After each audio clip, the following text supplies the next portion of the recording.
Trial.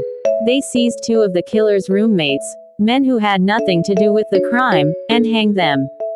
Terrified for their lives, thousands of scholars fled the city. Most went to Paris. But a small, desperate group followed the river northeast, to a quiet trading post called Cambridge. They didn't come to build a legend. They came to hide. The anchor in the silt. For the first 70 years, the university was little more than a collection of rented rooms above taverns. It was chaotic.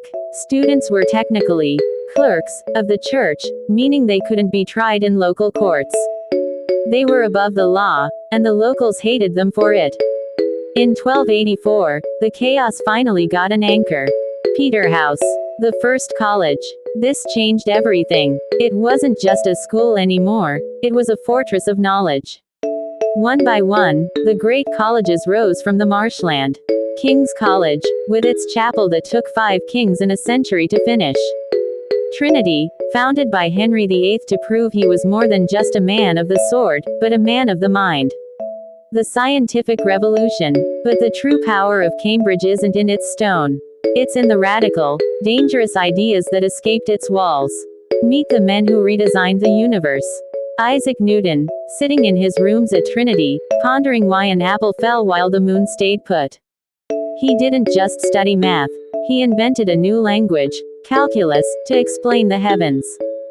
Charles Darwin, the Christ's College student who realized we weren't fallen angels, but risen apes.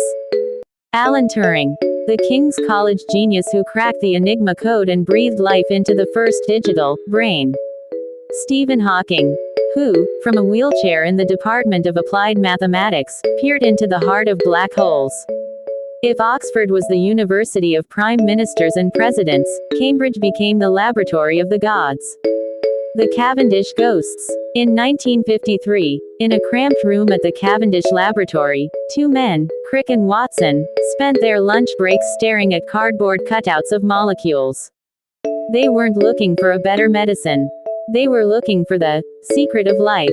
When they found the double helix structure of DNA, they didn't just win a Nobel Prize.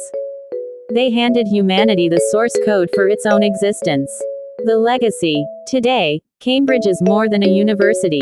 It is Silicon Fen, a global hub for AI, biotech, and the future. It began with a murder and a frantic escape from a lynch mob. It survived the Black Death, the Reformation, and the Blitz. 8 centuries later, the bastard son of Oxford hasn't just grown up. It's the place where the future is written, one discovery